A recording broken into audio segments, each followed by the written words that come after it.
سببوا في هذا التخلف؟ العلمانيون هم الذين يمسكون بمقاليد الأمور. هل الإسلاميين هل الإسلاميون مثلا لو المرأة المحجبة دي لما دخلت المعمل وحطت حامض على قاعدة طلع حاجة تانية غير ملح ومية؟ بمناسبة الحامض على القاعدة وبمناسبة دخول المعمل، معلش إذنوا لي يعني نخرج يعني خروجة سريعة من موضوع حرق المصحف، سنعود إليه مرة أخرى، لكن حقيقة سخونة الموضوع خلتني أدخل في الموضوع مباشرة مع شيخنا الدكتور محمد عبد المقصود قبل ما نسأله السؤال التقليدي: من محمد عبد المقصود؟ أنا محمد عبد المقصود عفيفي، مواليد 14/7/1947.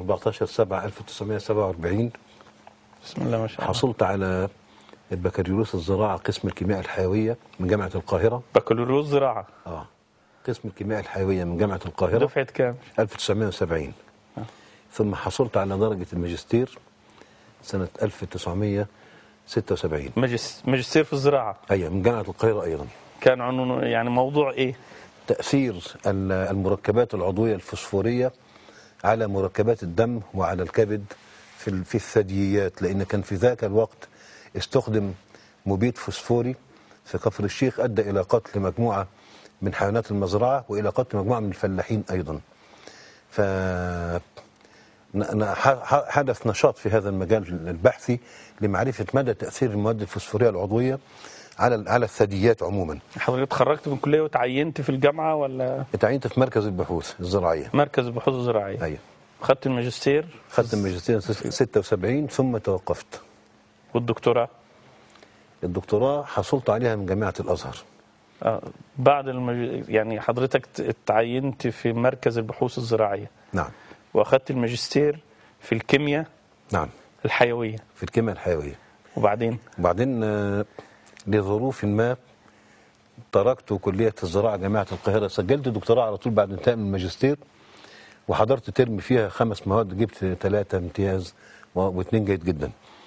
ثم بعد ذلك تركت، اعتذرت عن إكمال الدكتوراه في زراعة القاهرة. كانت في الكيمياء الحيوية أيضا. كانت في الكيمياء الحيوية. نعم. وتوقفت نهائيا أو مؤقتا عن البحث العلمي، وأقبلت على دراسة الشرع لمدة حوالي 6 سنوات. ثم بعد ذلك قيض الله لي أستاذا محترما في جامعة الأزهر، فأصر على أن أسجل معه درجة الدكتوراه.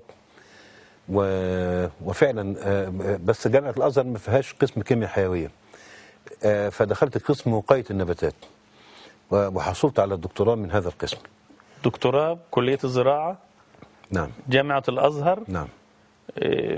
قسم وقاية النباتات. وبعدين ترقيت إلى أستاذ مساعد بالأبحاث يعني، ثم إلى درجة أستاذ. وما زلت تعمل وقتها في مركز البحوث؟ من ساعتها لحد إلى الآن. نعم. إلى الآن. إلى الآن حضرتك أستاذ؟ لكن أنا دلوقتي أستاذ متفرغ، لأن خرجت على المعاش طبعا، أنا مواليد 47، فأنا دلوقتي أستاذ متفرغ في مركز البحوث الزراعية. نعم. قسم معهد وقاية النباتات. معهد وقاية النباتات. قسم الفسيولوجي. هل مسألة التوقف بعد الماجستير للدكتوراه دي سر ولا ممكن نعرفها؟ لا، ليست سرا. طيب لو نعرفها. الحقيقة أنا دخلت على القسم في مرة، كان رئيس القسم هو المشرف عليها في درجة الماجستير، وكان راجل محترم، لكن وجدته يتكلم كلاما فاندهشت، فقلت له: يا دكتور، هو إبليس مسلم ولا كافر؟ قال: لا، ما اقدرش أقول إنه كافر، ده هو عصى ربنا، ممكن ربنا هو رئيس القسم بيقول ما اقدرش أقول. ممكن ربنا يعذبه وممكن يغفر له. فأنا اتخضيت، فخرجت من الكلية وأنا سائر في الطريق، كل من قابلته من يعرفني اخترت عينة عشوائية وسألتهم نفسي. عينة عشوائية كباحث بقى؟ كباحث. فوجدت من يقول مسلم كافر مسلم كافر، كل واحد تقابله تسأله عن إبليس. واحد يقول مسلم كافر مسلم كافر، لا كافر على طريقة هادي بادي. فأنا انزعجت وقررت أن أدخل كلية الزراعة جامعة القاهرة مرة أخرى. طبعا هي كلية محترمة، أنا مش قصدي شيء، لكن أنا بحكي على اللي حصل مني. نعم. هو نفس الأستاذ ده كان أستاذ محترم وراجل محب لي. يعني أنا حتى بعد ما توقفت عن اتصل بيا وقال لي انت انا سمعت انك انت مش هتكمل. قلت له لا مش هكمل يا دكتور. ليه يا ابني انا هخلصك. هو فعلا كان يعني بيحبني. قلت له لا مش هقدر اكمل. فقال طب تعالى اقدم اعتذار بدل ما نرفدك، يمكن في يوم من الايام تفكر. قدمت اعتذار، بعدها بحوالي 4 أشهر او 3 أشهر قالوا لي ده الدكتور فلان على التليفون. فبكلمه قال لي يا ابني تعالى انت. مش قلت له مش انا قدمت اعتذار، انت ما قدمتوش لمجلس الكليه؟ قال لا طبعا، ده انت ابني، انا عايز اخلصك. فقلت له انا مش هقدر اكمل. واتجهت لطلب العلوم الشرعيه. يعني قلت لابد ان انجي نفسي وان اتعلم اساسيات الدين عشان نحل مساله ابليس ده. لا مش عشان نحل المساله. يعني المسألة كانت واضحه عندي، لكن قلت لا اترك نفسي هكذا. جلست كم سنه حضرتك؟ 6 سنوات. 6 سنوات اشتريت كتبا ودخلت في نطاق طلب العلم. كيف بدأت تطلب العلم يا شيخنا؟ والله يا دكتور، يعني أنا نزلت معرض الكتاب وكان معايا صديق لي الله يرحمه رحمة واسعة، كان أستاذ في دار الحديث الخيرية بمكة المكرمة. واختار لي مجموعة من الكتب. ما اسمه يا شيخنا؟ الشيخ صلاح عرفات الله يرحمه رحمة واسعة ويسكنه فسيح جناته. اختار لي مجموعة من الكتب. اختار لي البداية والنهاية ولسان العرب، فتح الباري، التاج الجامع للأصول، نيل الأوطار. دخلت في كتاب نيل الأوطار فوجدت مثلا يتكلم عن قاعدة أصولية. يا جماعة هذه القواعد أين نجدها؟ فأوجه إلى أصول الفقه، فابتدي أقرأ مثلا كتاب زي مذكرة أصول الفقه للشنقيطي. وبعدين طبعا هو بيذكر بقى مثلا قال الغزالي، ما قال ابن قدامة، فأروح بقى طيب فين الغزالي؟ دخلت على الأصول، وهذا حديث مرسل أو هذا حديث موقوف. يا جماعة الحديث المرسل الموقوف ده أين أجده؟ يعني إيه فين؟ فين؟ قالوا ده تجد في كتب المصطلح. فتوجهت، كان أول كتاب قرأته في المصطلح الباعث الحثيث للحافظ ابن كثير رحمه الله بتعليق الشيخ أحمد محمد شاكر رحمه الله يعني. وسرت طبعا الطريق كان وعرا علي لأنني كنت أسير بمفردي، لكن بذلت جهدا كبيرا في كتاب نيل الأوطار، واستعنت بالله عز وجل، وكنت أحاول أن أحفظ متأثرا بأثر قرأته في إعلام الموقعين لابن القيم رحمه الله عن أبي داود قال ما رأيت تحت السماء أفقه من أحمد. قال وما أعجبك في فقهه؟ قال سئل عن 300,000 مسألة فأجاب بحدثنا فلان أخبرنا فلان. فتأثرت جدا بهذا الأمر، ومع قوله تعالى قل إنما أنذركم بالوحي، ففعلا وجدت أن تقديم الوحي للناس يفتح القلوب. ده وحي رب العالمين، هو خالق القلوب وأصحاب القلوب وما إلى ذلك. فوجدت أن هذا الأمر يؤثر فعلا، ووجدت تطبيقا عمليا لما قرأت في الشيخ مقبل بن هادي رحمه الله علامة الحديث اليمني.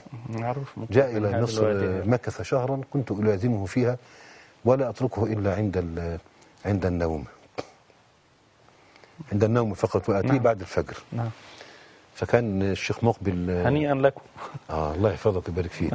لا الشيخ مقبل هو يعني لقيته يعني وتقابلت معه العلم والحياء والقوة في الدين. رحمة الله عليه. نعم عليه رحمة الله. نعم عليه رحمة الله. يعني أنت كتاب يسلم إلى كتاب. نعم. كتاب يسلم إلى كتاب. نعم هكذا فعلت. نعم.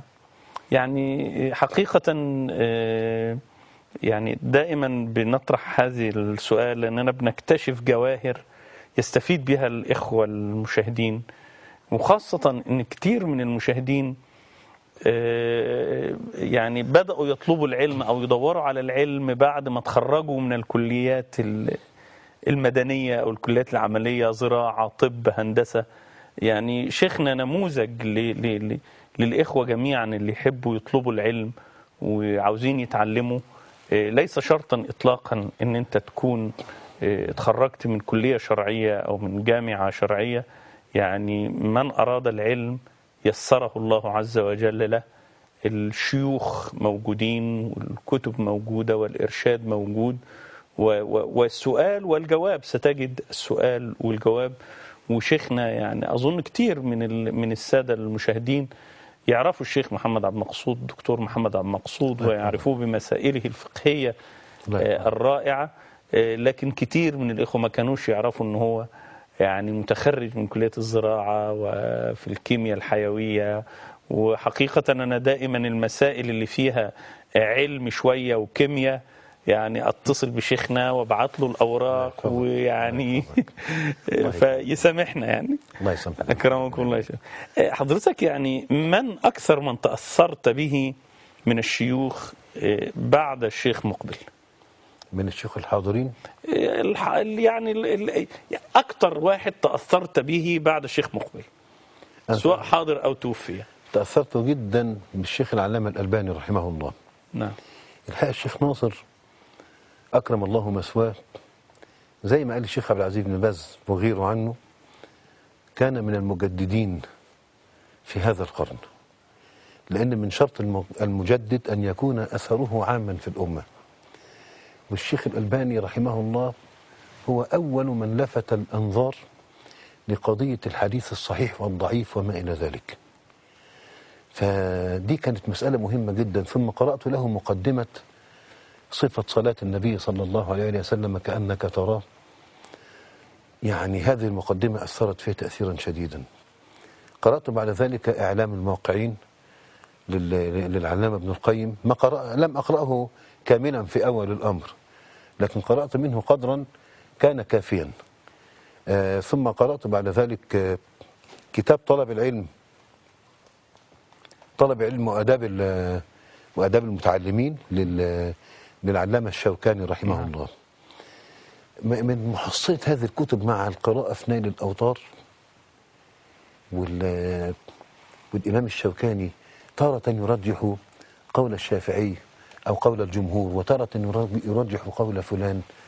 طبعا يعني أردت أن أعرف مفاتيح هذا الأمر، القواعد التي يستخدمها في استنباط الأحكام الشرعية، صحة الحديث وضعف الحديث من أين.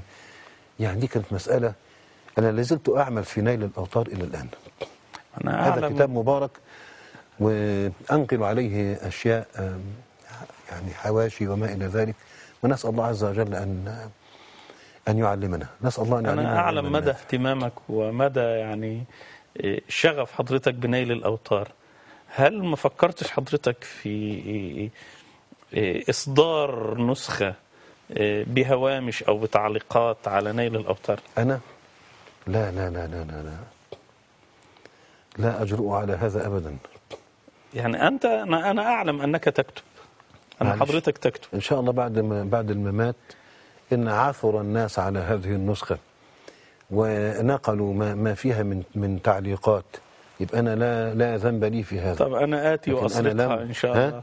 آتي إلى البيت أسرقها لكن أنا إن شاء الله. لا أصنف. أنا لي رسالة في أحكام الصيام. هذه الرسالة كان سببها أن بعض الشباب فرغوا أشرطة الصيام، الأشرطة بتاعتي. نعم. وقالوا لي ممكن نطبعها. قلت لهم اطبعوها. فلقيته طابع وكاتب حقوق الطبع محفوظة للمؤلف. مؤلف حقوق الطبع؟ أنا لا أتقدم الليمن في مثل هذه الأمور خالص. نعم. ولا غيرها فيما يتعلق بالدين. وناس جابوا لي الكتاب قالوا لي ده فيه أخطاء يا شيخ. فبصيت في الكتاب لقيت فيه أخطاء فادحة. فقالوا لي راجعوا، ما دام نزل السوق يبقى راجع نسخة بقى. راجعت نسخة وفعلا سلمتها للجماعة بتوع مكتبة السنة، طبعوها ومكتوب ان ده تفريغ للشرايط رجع من قبل محمد عبد المقصود.